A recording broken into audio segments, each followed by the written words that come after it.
Polish, Lithuanian, Belarus, Bosnian, Latvian, Azerbaijan, Kazakhstani, Georgian, Estonian, and other ethnic community representatives for joining us here today.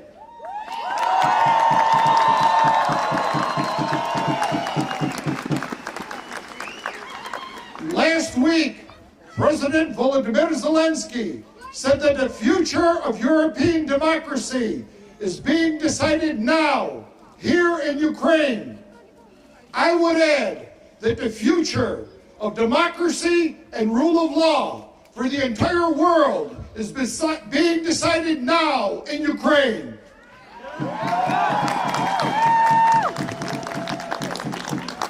Ukraine is not only defending its own democracy, sovereignty, and territorial integrity, but defending these values which we in America and our allies hold dear. When President Clinton needed assistance to quell the genocide in the Balkans, NATO called upon Ukraine to send its military. When President Bush needed a coalition of the willing to provide assistance in Iraq, NATO called again upon Ukraine, and Ukraine sent troops. Ukraine has been a very active member in the NATO Partnership for Peace program. Today, Ukraine has been invaded by a monster. And NATO cannot say, sorry guys, but you aren't a member, so we can only do so much. This is not acceptable.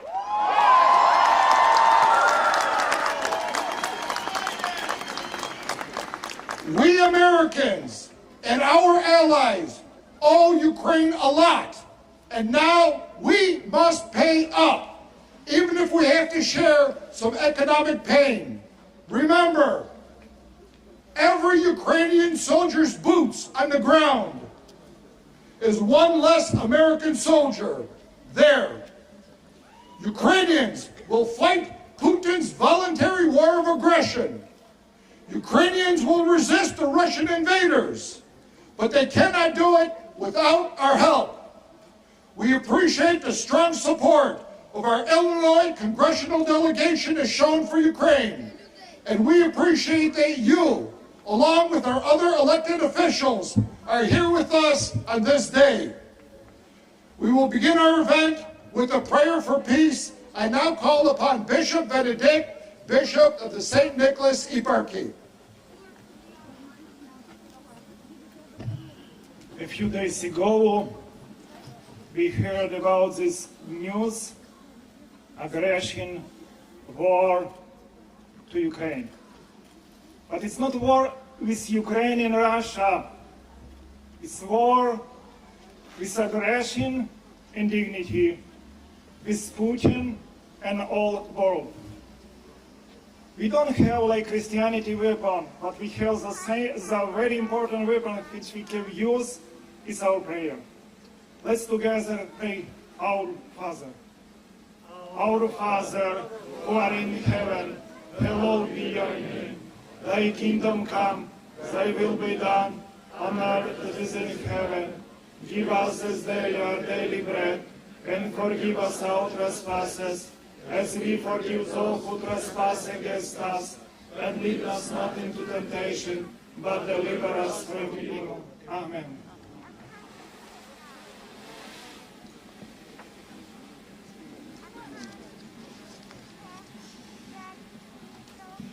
I now call upon Igor Chechun, President of the Ukrainian Congress Committee of America, Illinois Division, the oldest and largest organization in the United States uniting the Ukrainian diaspora. Thank you, Paul. For the media, I have to spell my name, so please bear with me. My name is Dan, D-A-N, middle name Ihor, I-H-O-R, and my last name, D-I-A-C-Z-U-N. And I have the honor and privilege of serving as the President of the Ukrainian Congress Committee of America, Illinois Division. Most Reverend Bishop Benedict, General Counsel of the Government of Ukraine in Chicago, Serhiy Kolodov, Vice Consul General Drobot, Honorable Congressman Davis, Quigley, and I don't know, I believe Congressman Krishnamurti is on his way. He's here. Thank you. Governor Pritzker, it's a pleasure to have you here. And of course, our Mayor of Chicago, the Honorable Lori Lightfoot.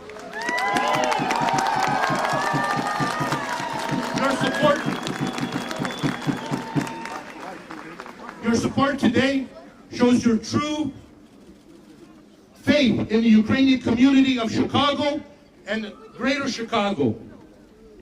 Thursday, the world awoke to a new reality. A nuclear-armed superpower invaded its neighbor. Putin, who calls Ukrainians brothers and categorically states that we are one people, unleashed his satanic forces on the Ukrainian nation. Russians have shelled kindergartens, orphanages, civilian buildings, and yesterday, of all things, a children's cancer hospital. These actions are war crimes and are designed for two purposes and two purposes only: to demoralize Ukraine and to create as much human tragedy to force the Ukrainians to capitulate. What Putin didn't count on was the resolve and the will of the Ukrainian people not only to resist, but to fight and fight hard.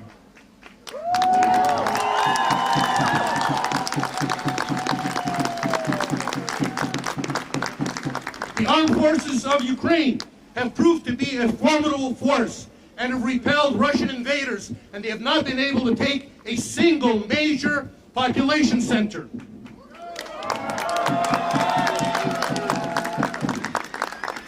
President Zelensky has proven his mettle and resisted any and all calls to lay down arms and surrender. Putin has called upon the Ukrainian military not to just lay down arms, but to turn them on the leadership, calling them fascists, neo-Nazis. How can a country that elected a Jewish president be neo-Nazis or fascists? Make no mistake, Putin's only aim is to destroy Ukraine, destroy our language, our culture, and our heritage. He is now threatening Sweden and Finland for their stated desire to join NATO. Putin sees NATO and the European Union as existential threats to his control over Russia and what he terms the near abroad. Russian oligarchs, though, are allowed to live in luxury homes and apartments in various European cities, and their children attend the best Western schools, and their fortunes are only allowed due to his benevolence. He has fueled war in Georgia, Syria, and now Ukraine, and meddled in elections to gain support and build a cadre of useful idiots, both on the extreme left and on the extreme right. This must end, and end now.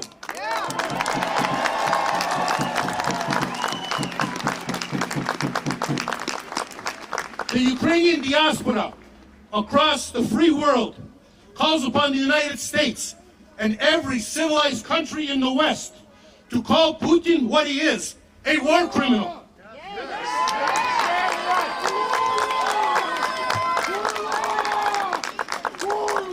The United States, the United Nations, and every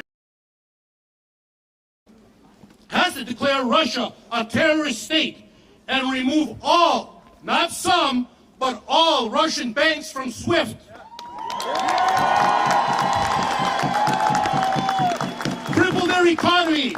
Cripple their economy, and make them pay. We call upon America and the West to send arms and humanitarian aid to our brothers and sisters and to avert the looming human tragedy. The Russia of Tolstoy, Dostoevsky, and Tchaikovsky is dead. The Russia of today is the spawn of Lenin, Stalin, Beria, and Putin, and is a pariah state. In an interview Friday, Dmitry Medvedev said that Russia no longer needs to negotiate with anyone and that they can padlock their embassies. He also stated that from moving forward, they will now look at the world only through binoculars and gun sights. President Biden and leaders of the free world, accommodate his wish. Yes, yes. Remove every diplomat from Moscow. Expel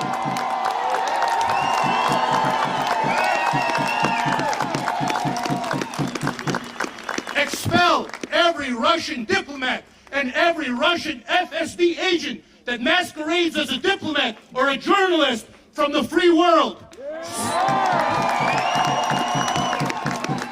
Send them packing back to Moscow where they belong. What the hell?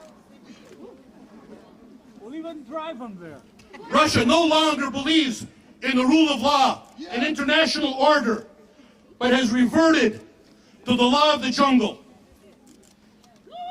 In closing, I would like to quote the words of Ukraine's greatest poet and bard, Taras Shevchenko.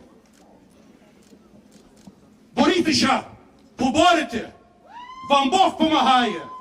За вас правда, за вас слава і воля святая. To paraphrase, fight the victory. God is helping, for your side is the side of truth, glory, and freedom. May God bless the United States of America. May God bless Ukraine. Slava Ukraini!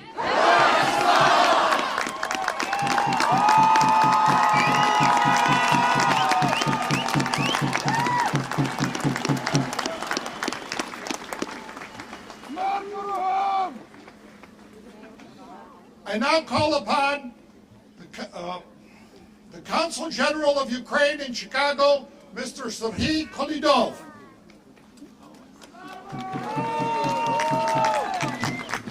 Thank you for this possibility. Honorable Governor, Honorable Mayor, others, dear Ukrainian community, dear American friends, and dear friends from all nations and nationalities. For 4 days, a full-scale war launched by Russia against Ukraine continues at the very heart of Europe. The enemy has slowed offensive operation in selected areas with the support of long-range operational and tactical aircraft. Higher precision long-range weapon deliberately hit civilian infrastructure. The most intense fighting occurred around the city of Kiev, in the northeast, Chernihiv, Sumy, Kharkiv, and in the south, Kherson, Zaporizhia, Mariupol. Ukraine fights, but now we are not alone in the war. The world supports Ukraine.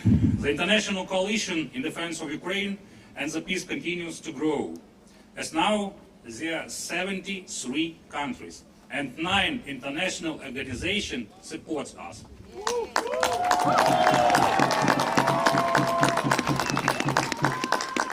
We count upon the proper reaction by the international community. We are grateful to our partners, especially our partners from state Illinois and city of Chicago. Thank you for declaration from the city of Chicago for the support of Ukraine. And we have continue to provide additional support, and in variety of ways. For the decision of Turkey to block the access of Russian warship to the Black Sea.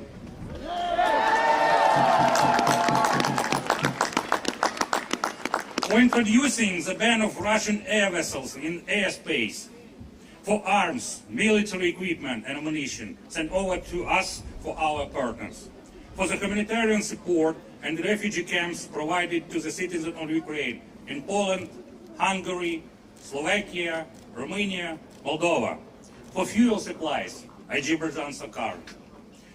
Russian population is protesting against Putin's decision to attack too. Thousands of Russian citizens in more than 50 Russian cities have already been detained for participating in peaceful protests. Ukrainian people are dying for the freedom of Ukraine and Europe. We have been waiting at the open door for a long time. We asked about NATO membership and hear no answer.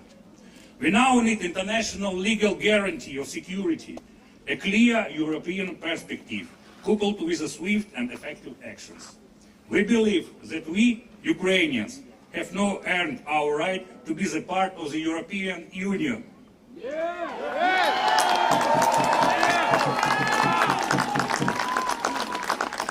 And we urge the international community to show solidarity with Ukraine by the immediate imposing of the massive, severe, coordinated sanctions against Russia, Russia's isolation and inclusion from all possible international fora, every international organization, the introduce of a full-fledged trade embargo on Russia, including in gas sector and oil sector too. Further closure of airspace for Russian aircrafts and ports for the Russian vessels. Supporting Ukraine with weapons, protective equipment, ammunition, fuel, and whatever else necessary to counter the biggest army in the continent. Providing Ukraine with financial support. We appreciate the sanctions imposed by our partners in the world, especially the strongest sanctions already imposed by the United States, the United Kingdom, and the European Union, which will severely undermine Russia's economy and financial capacity to continue this aggression. We expect the world to immediately strengthen the sanction further in order to stop Russia. And the last news. It is clear that a different approach is needed, and any war ends with negotiation. Ukraine hears the negotiation position outlined in Moscow. They know our view on the negotiation format and our negotiation position. Therefore, their comments that we eligibly refuse to negotiate are just part of their tactics. They're trying to drive negotiations in debt and begin. Negotiation must be based on common sense and be such that a fair solution can be worked out the interest of the people and the national statehood of Ukraine. President Zelensky rejects any unequivocal condition and ultimatum for Ukraine. Only full-fledged negotiation.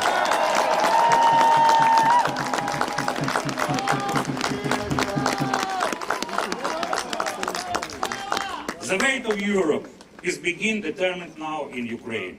If Putin is not stopped now, we will move further, putting all European states under severe risk. Stop Russian aggression. Slava Ukraini and God bless America!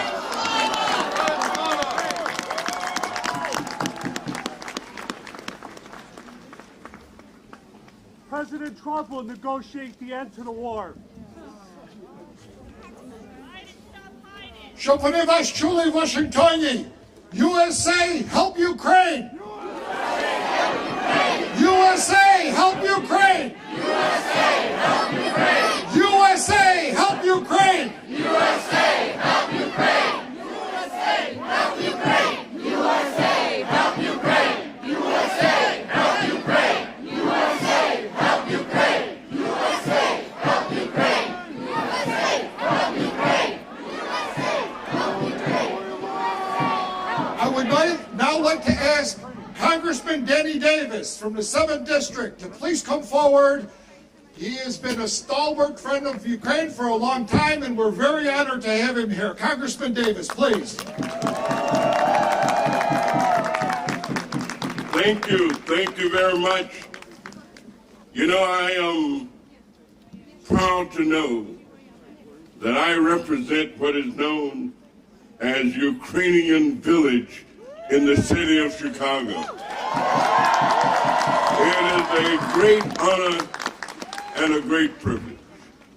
But I was taught early in life that freedom is a hard-won thing, and every generation has to win it and win it again. Therefore, I'm proud to stand here with all of the freedom-loving people to stand here with a great governor who knows how to serve and protect our state of Illinois, Governor Pritzker, and to have a mayor who's not only a tremendous administrator, but a great freedom fighter, the mayor of the city of Chicago, Lori Lightfoot. My colleagues who are here, Roger Krishnamurthy and Representative Quigley, they're the best in the West, the best that there is. But I want to say, to be called upon to say something before the governor and before the mayor, I mean, that is just a signal honor. And I want to thank the rally organizers.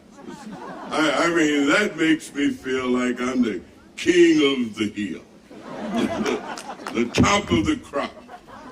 But let me tell you, we are here because we resist oppression. We resist tyranny. We resist an effort to control the lives of others.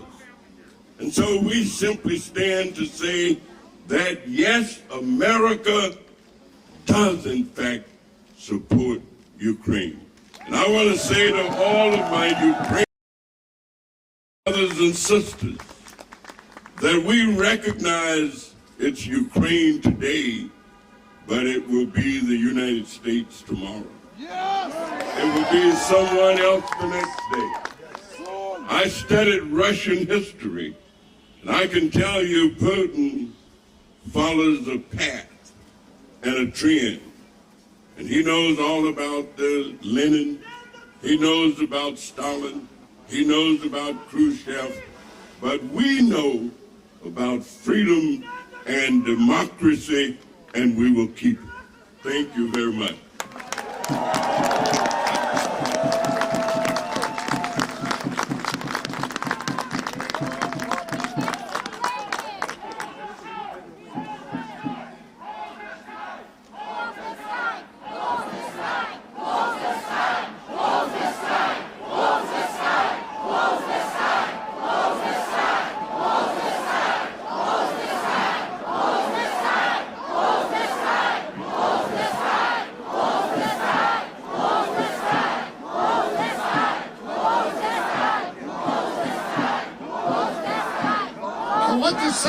Congressman, you deserve to go first because you stood with us out there on January 9th in that blistering cold downtown on Michigan Avenue, shoulder to shoulder, and you told Putin to go to hell, didn't you, Congressman?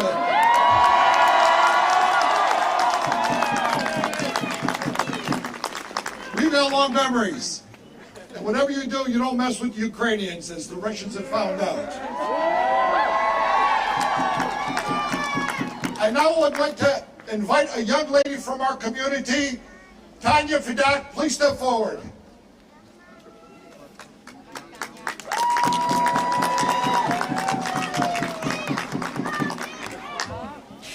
My name is Tanya Fedak. I am an 18-year-old, second-generation Ukrainian American.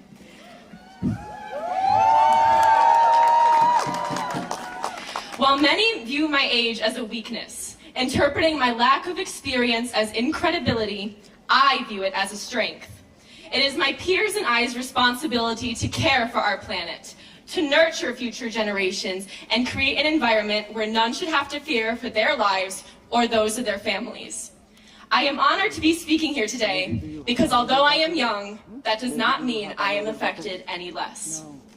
In 8th grade, my history teacher requested I draft an essay on Holodomor, the Ukrainian genocide, after learning of my inheritance. I immediately complied, for I am eager to share my culture that I am so fortunate to be a part of. My work was eventually read to my classmates, who viewed it with an air of indifference. I didn't even know that happened, was their common reply. I asked my teacher why that was, why other genocides are a part of many schools' curriculum, but Holodomor was not. Who determines whose lives are important, and what events are worth educating others about? I don't know, he responded. I was shocked and upset. It is now 4 years later, and I am no longer shocked, but remain upset. Today, I am upset with those who are unwilling to learn. I am upset with those who can look in the face of disaster and make jokes of it. I am upset with the Russians who drive their tanks over civilians' cars with people still inside of them on their way to take even more lives. Today, I am upset with Vladimir Putin.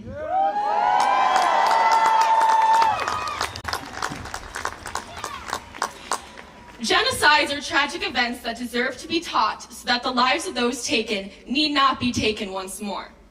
Holodomor is absent from our education, and the lives of innocent Ukrainians are now, once again, being lost at the hands of Russians. In all of Ukraine's history, they have never willingly invaded another country. They have never instigated unwarranted conflict. All they have wanted is peace and freedom. So why is it that they are repeatedly under attack? More importantly, how are we allowing it to happen time after time after time?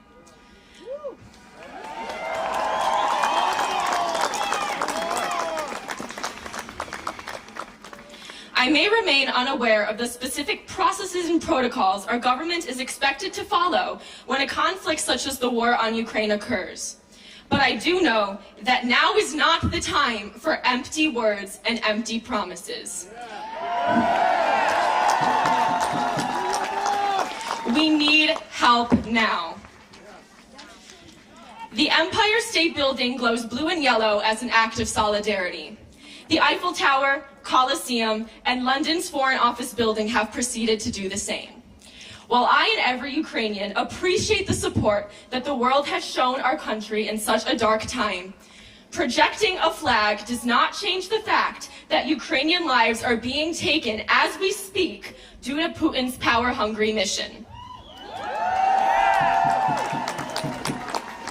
What we need is action. What we need is physical support and not just world leaders who can sit and watch mass destruction from the comfort and safety of their living room, tweet thoughts and prayers for Ukraine, and then change the channel.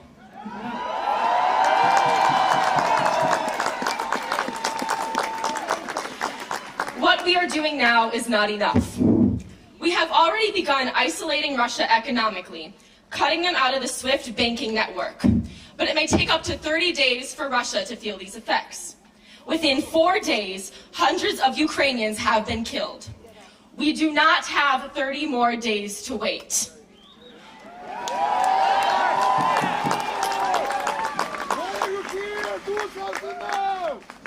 We must immediately isolate them further, fail to issue visas to Russian travelers, prevent Russian planes from flying over Ukraine,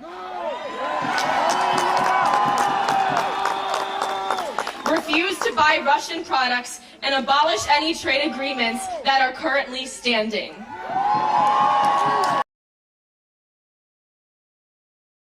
What we really need is military support. As of right now, there are troops lined up outside of Ukraine and NATO territory. This is beneficial to the countries which belong to the organization, but not to the one that is currently under attack. Ukraine deserves to be a part of NATO.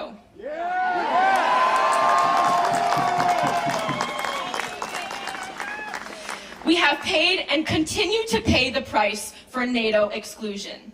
What more must we do to be admitted? Yes! Yes! What more?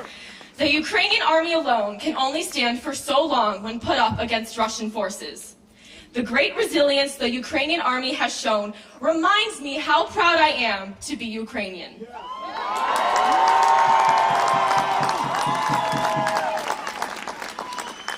It encapsulates everything my country stands for, but we should not have to fight this battle alone. We should not have to be required to separate Ukrainian families in order to fight evil. We need as much troops and assistance as possible to terminate Russia's oppression once and for all.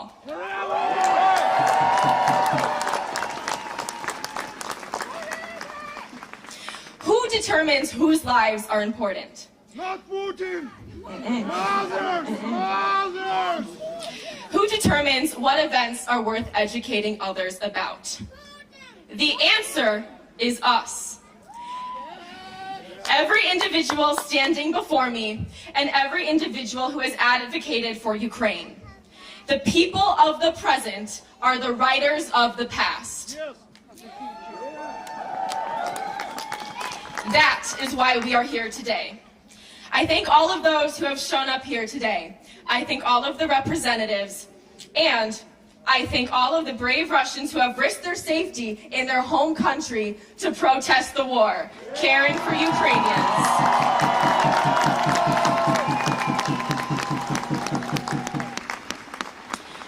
Keep fighting, protesting, and praying. Do not stop until Ukraine is free once and for all. Slava Ukraini!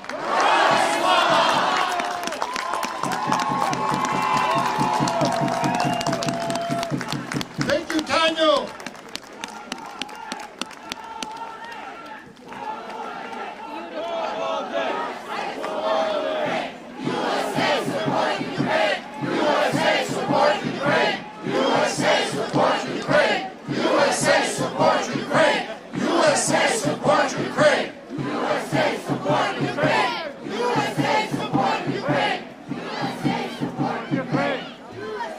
I now call upon Congressman Mike Quigley, 5th District, Illinois, who also was out with us in a bitter January as we were protesting the buildup of the Russian aggression. Mike Quigley has been with us for many, many years as a strong advocate for us. He is the co-chair of the Congressional Ukrainian Caucus, and he's been doing a tremendous amount of advocacy and work to pass bills in Washington. Welcome, Mike Quigley. You know, the young lady was right. Hope and prayers are essential, but when you're dealing with Putin, hope, prayers, and a javelin missile are even better. Hope, prayers, and stingers and machine guns are even better. I love the Putin signs, right? It's amazing. Now, if you really want to anger this guy, tell him he's a lousy hockey player. I spoke to the president of Finland in 2018, and he said, Putin scores 5 goals a game because everybody gets out of his way. The Ukrainian army is not getting out of his way. It's not so easy this time. This is the spirit I saw in Kyiv after the Maidan. This is the spirit of the Ukrainian army and the resistance and all those fighting there. It is who we're with. I just want to share some good news. It's a little late in some respects, but it's never too late to help. The Chancellor of Germany announced that Germany will supply 1,000 anti-tank weapons, 500 Stinger missiles, and they approved the delivery of 400 more rocket-propelled grenades. The Netherlands are supplying 200 Stinger air defense missiles as quickly as possible. Poland is shipping. Belgium has pledged 3,800 tons of fuel and 2,000 machine guns. The EU has approved 1.2 and the UN is upping their assistance an additional $2 billion. Look, folks, people ask me, what can we do? Thoughts and prayers are good. Blocking the skies is better. And I was told that ethics doesn't allow me to tell you to write a check to a particular entity. Monday, I'm writing a check to humanitarian organizations. You all should do the same thing. Long live Ukraine. God bless. Congressman Quigley is on his way back to Washington now, and he's got a series of meetings tomorrow. He'll be at the Ukrainian embassy, and he will also be at the Holodomor Memorial later in the afternoon for a commemoration event in Washington, D.C., along with his colleagues there. And now we'd like to ask another young lady to please step forward, Zoryana Bandrievska.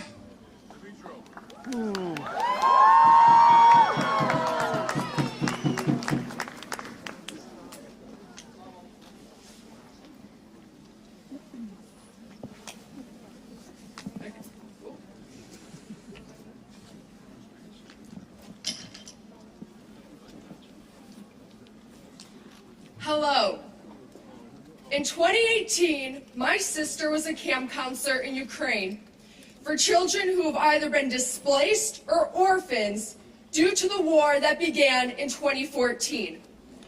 A camper, we'll call her Ira to protect her identity, who lives in Kramatorsk, had reached out to my sister saying that she could hear bombs and gunshots from her own home.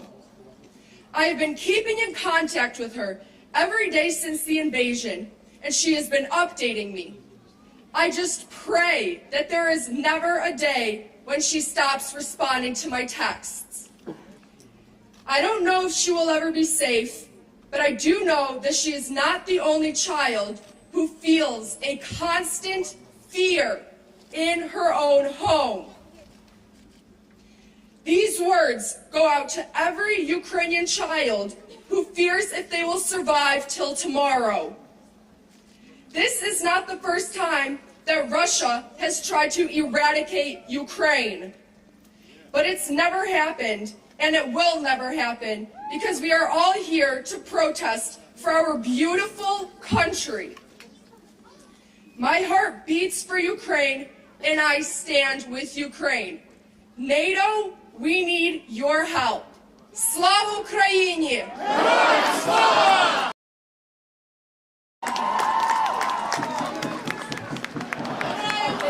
Thank you.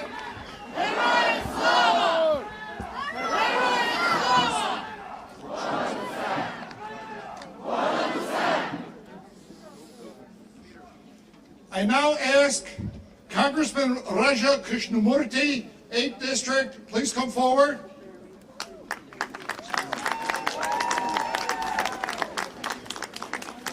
Slava Ukraini! I am honored to be here. Thank you so much. I want to thank the board and all members of UCCA. I want to thank the governor, the mayor, my congressional colleagues, other dignitaries for attending, and of course, thank you to all of you for showing up. I want to say that on January 23rd, we gathered similarly to celebrate Ukrainian Reunification Day. At that time, my colleagues and I spoke strongly about our steadfast, unwavering support for the Ukrainian people as they confront Putin's Russia. Following that event, I was informed that the Russians took notice of my speech. They played portions of it on Russian television, and I'm paraphrasing. They said I was just a lowly Indian congressman supporting the Ukrainians.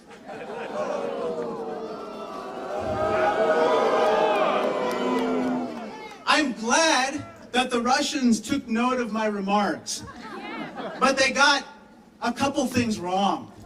First, I may be a humble congressman, but they should not mistake humility for meekness. I and all of us and our Ukrainian brothers and sisters will never shrink in the face of tyranny. Am I right about that? Second, I may be of Indian origin, but today we are all Ukrainians. We are Ukrainian in our love of freedom. We are Ukrainian in our love of peace. And we are Ukrainian in our love of democracy. Am I right about that? But make no mistake about this. If dictators attack us, we will fight. If autocrats threaten us, we will never cower. And if tyrants seek to rule us, we will resist. We will resist and fight. We will toil and persist until the Russians are repelled and Ukraine prevails. Are you with me on that? Recently, a Ukrainian said that when the Russians attack, they will see our faces, not our backs. As God is our witness in front of this church, We will always have the Ukrainians' backs. We will always stand with them. I just want to say God bless Volodymyr Zelensky and his government. God bless the Ukrainian people. God bless Ukraine and God bless America. Slava Ukraini!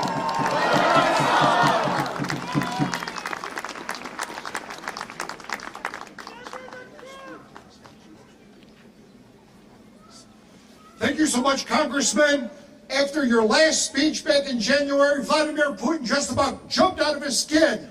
And we appreciate your very enthusiastic support. We appreciate that you're here standing with the Ukrainian people and our friends today. Thank you so much. I now have the great pleasure to introduce to you Governor J.B. Pritzker, Governor of the state of Illinois. Slava Ukraini! And screw Vladimir Putin!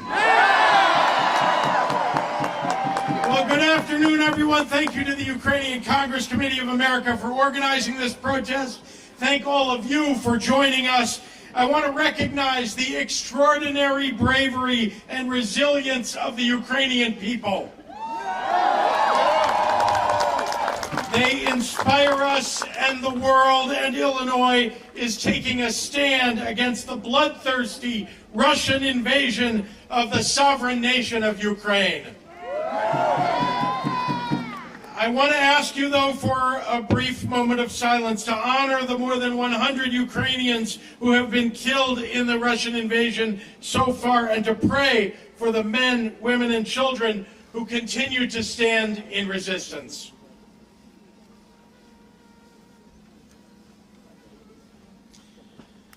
Liberty, democracy, and humanity will defeat tyranny and oppression every time, but only if we resist in solidarity with the Ukrainian people. Time and again throughout history, we have seen tyrants like Putin use false propaganda to claim some righteous cause in furtherance of their vicious agendas. Instead, righteousness is in the cause of freedom and sovereignty and peace, and righteousness is with the people of Ukraine. My own family is from Kiev, Ukraine.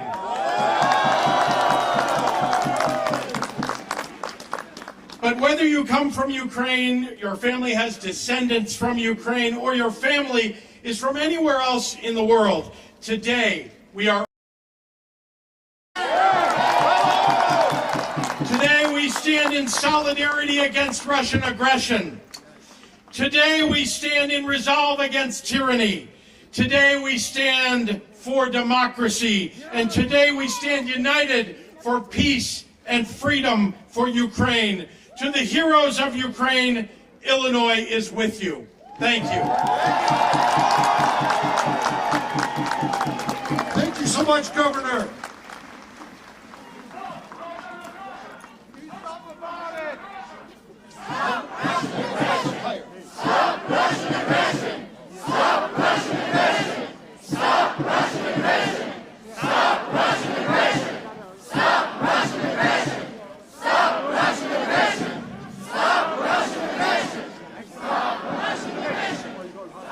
To my left, you will see a flag that was donated to the city of Chicago, sister cities.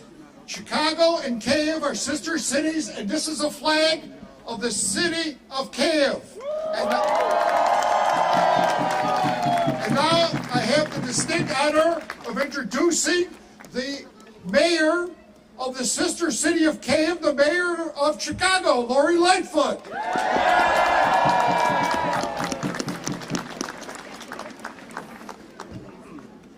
Ladies and gentlemen, we are gathered here in a very solemn moment.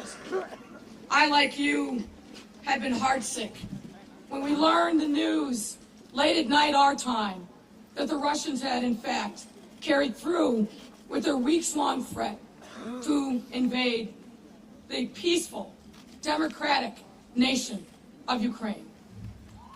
We must stand with our brothers and sisters in Ukraine. I am grateful for the gathering of the elected officials who are here, the dignitaries, and particularly the Ukrainian American veterans who are here to our right. Thank you for your service.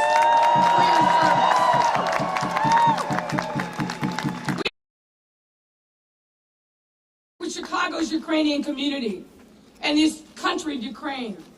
This community has historically been one of our oldest immigrant communities. Ukrainians started coming to Chicago in the late 1880s and into the early 1900s. So you have been a part of the fabric of this great city from our earliest days.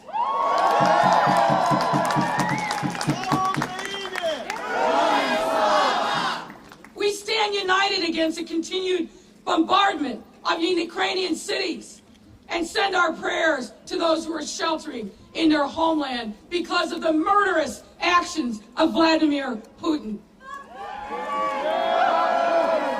Putin has gone forward with his acts of aggression against the country of Ukraine simply because the people of Ukraine aspire to be free, to be a democratic country, and align themselves with other countries with the same aspirations for their residents. We must stand united against the Putin aggression against Ukraine. As you heard from another speaker, it's Ukraine today, but it will be another democratic, freedom-loving country tomorrow. We must stop him in his tracks, and it begins right here and now with Ukraine. Make no mistake, as we now all know, but we knew before that Putin is a ruthless killer. He doesn't care about his own people, and he certainly doesn't care about the people of Ukraine. We must stand and continue to support President Biden for taking a strong stand and uniting the Europeans against the aggression of Putin. But that isn't enough. And that's why we must provide humanitarian aid to the nations that are supporting Ukraine, like Romania and Poland, that are opening their borders to support the neighbors who are fleeing the violence.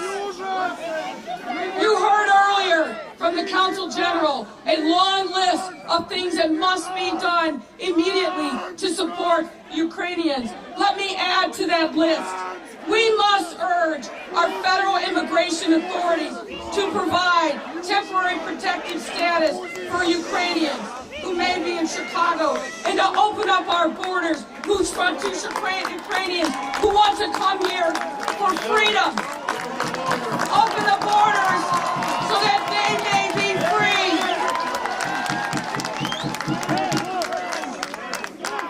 Close the sky! Close the sky! Close the sky!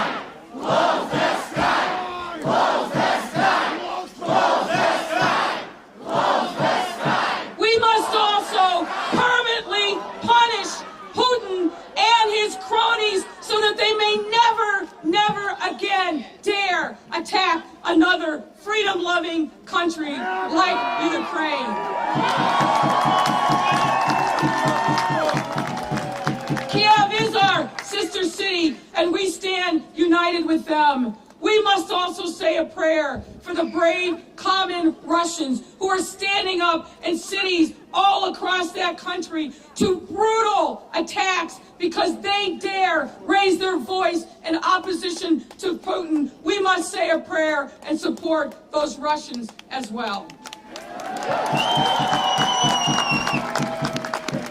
Final point. This conflict will come to an end. As a person of faith, I know that we must continue to send our thoughts and prayers and stand in solidarity. But what we also must do is raise our voices. When they are at the negotiating table, bargaining an end to this conflict, it cannot be that they barter away the freedom of Ukrainians as a part of the price of ending this conflict.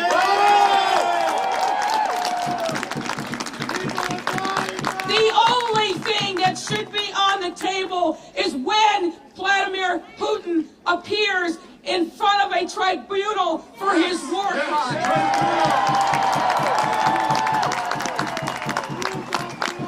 We must stand together. We must stand united.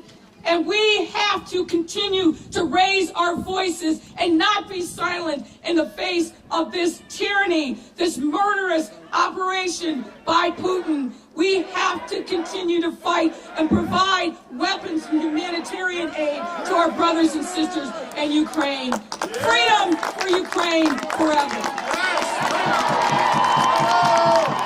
Thank you, Mayor Lightfoot. Thank you very much. Save Ukraine! Save Ukraine! Save Ukraine! Save Ukraine! Save Ukraine! Save Ukraine! Save Ukraine! Save Ukraine! Save Ukraine! Save Ukraine! Save Ukraine! Save Ukraine! Save Ukraine! Save Ukraine! Save Ukraine!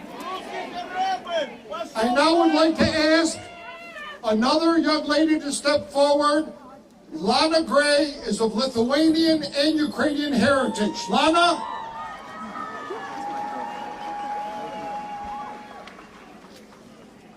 Hello.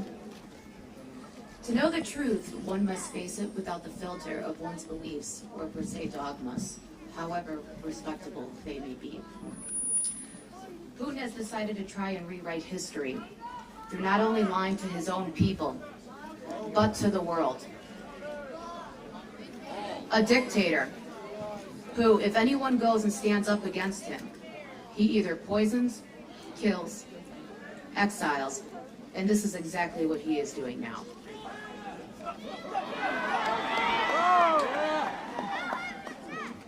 Each and every one of us wishes to exercise our free will and experience happiness. Let us bear in mind that anything in our history that has seemed ridiculous or improbable has become possible and then realized, and that our future will be even more surprising. One cannot simply go and decide that a sovereign country is theirs, invade, blood, because they feel as such. There is a long way between a wish and a fact when the rules of the game are kept hidden. Our goal is to unite while respecting those of diverse roots to accomplish a common purpose, and that is freedom. At this time, wonderful opportunities of progress stand side by side with not only Ukraine, but the world. Hatred grows, but so does love, and that is what keeps us confident in our ability to find solutions. Passivity only leads to the absence of freedom, and we are here not just united, but as individuals, as a right and responsibility to speak our piece and show our support for Ukraine. Putin has created and unleashed Pandora's box. We are united, which is precisely what Putin has tried to avoid. Because he manipulates at all costs, and by dividing, they reign. We are here to stand up against the locust, the parasite, and it is up to us whether we want the world to feel it. Thank you.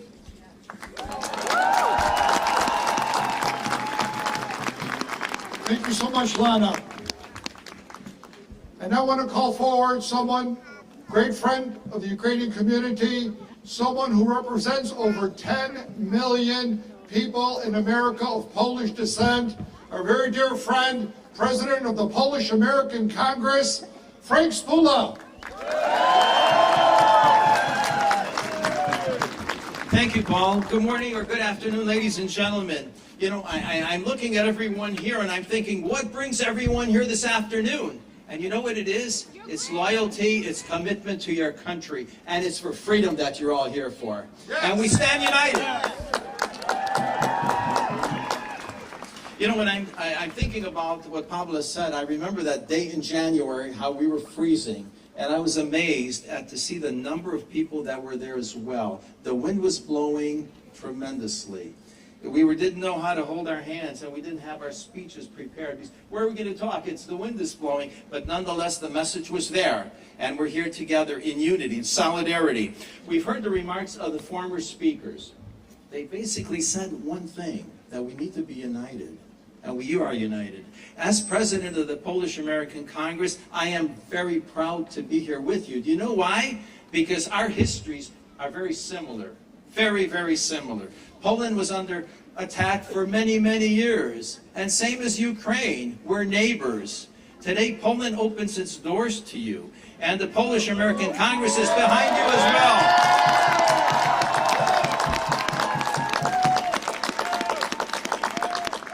You know, we're fortunate that we live in this day and age. With smartphones, technology, we know what's going on. During the Second World War, take a look how many of us suffered. Your country suffered, Poland suffered, Eastern Europe suffered. And people didn't know because they didn't get the message until days later. And today with the smartphones, we have all this information immediately available. And that's why it's so important that we gather here today as and I say Ukrainian community. But you don't only have the Ukrainian community. You have the Lithuanians here. You have the Polish people here. And I think it's important we have even our legislators. You know, I've had the privilege of working with the legislators that were here, with the congressmen. I've had the privilege of working on other issues. We've talked about NATO. And, you know, to get NATO, it's a long process. And again, I was one of the individuals within the Illinois division of the Polish-American Congress to make sure that it happened. And, you know, it took years. It took letter writing. And you know what it took? People like Danny Davis to get on board, because he was on board back then. And you know, he is a friend of our community, for sure, of the Ukrainian and Polish community, because he was involved. He understands freedom, what it is. Now, moving forward, you know, Congressman Quigley also said, prayers are great, and I respect the clergy here today. Prayers are very important. God unites us all, but we do need those arms. And you know, I look at President Zelensky, congratulate him, kudos to him. He is he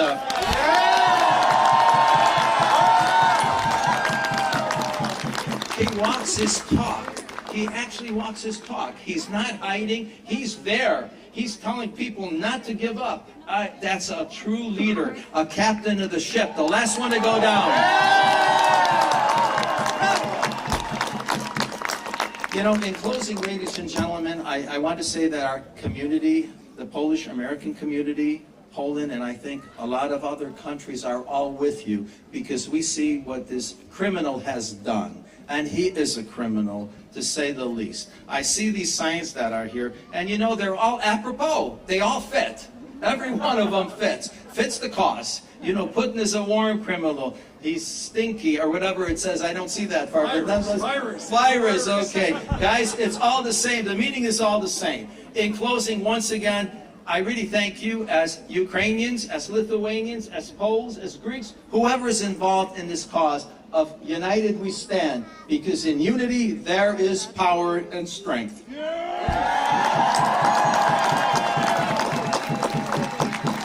And you know, one last thing, you know, why does Ukrainian matter? You know, I got this on Friday as I was leaving the museum. And you know something? It's really clear. It's very clear here. You know what it's about?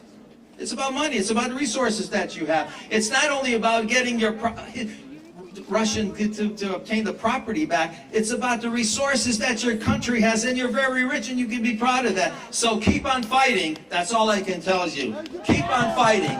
We'll all stand together. God bless every one of you. God bless Ukraine, and Slava Ukraina.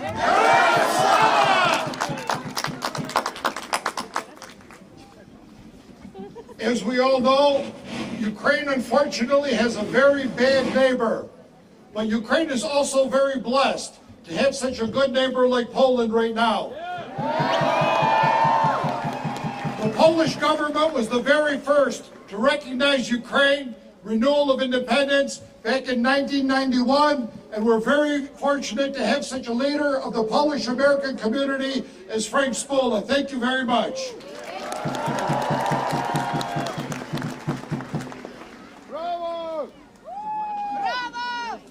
I now would like to ask Mr. Andrei Kuhut.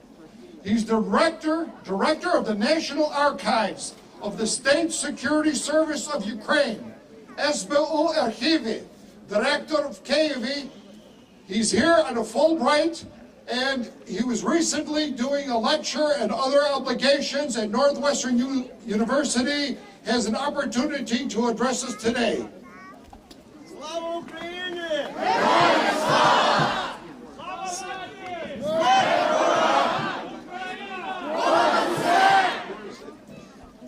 Dear friends, dear Ukrainians community and our friends worldwide, only those in the United States.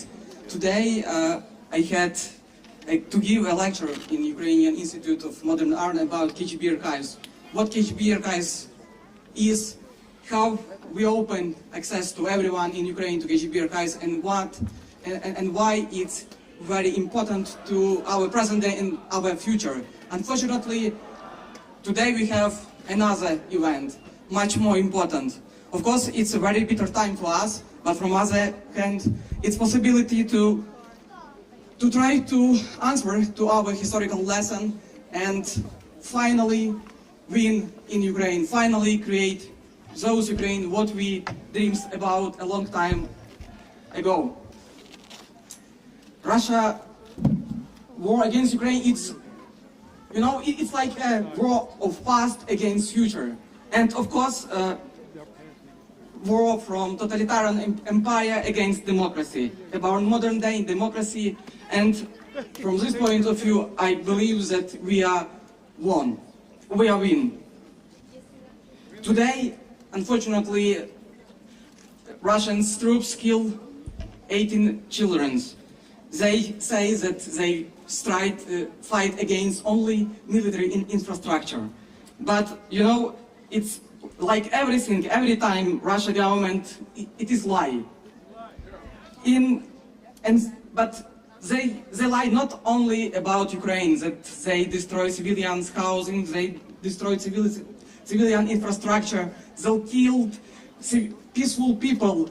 But of course, they lie about Russia soldier. They lie about Russia history. They lie about everything. But what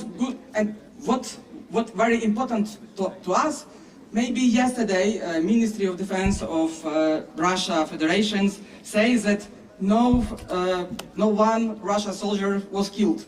And of course, it's a lie.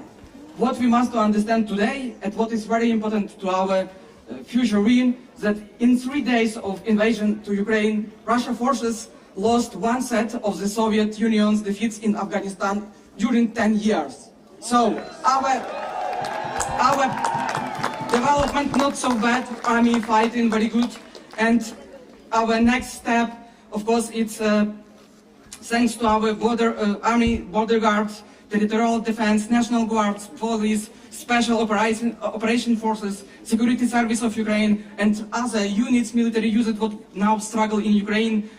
We are successfully defending Ukraine.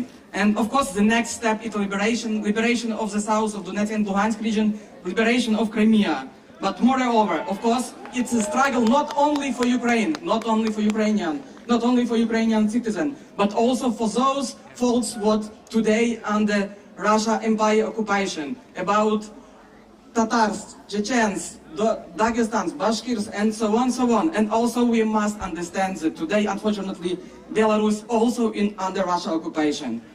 Of course, that liberation of those people, it's not, maybe not our main business, it's a business of their hands. But without win of Ukraine, they lose. It's definitely close that without Ukrainian win, not only those peoples will be die in the future Russia Empire war, because when Ukraine lose, Putin never stopped. What will be next? I don't know. Maybe Baltic states, Estonia, Latvia, and Lithuania, maybe Finland, maybe Poland. But we all need to understand that Putin, like every, of course they love, it's no doubt, but Russians empire never stopped. And what we need today, it's a stop Russia empire, stop Russia totalitarian stop trying to restore this totalitarian empire. Our army fighting, yes, it's always main Russian tool is a high number of its soldiers, whose lives cost for the Kremlin Führers less than zeros. But for us not. Every human being, it's very important to us.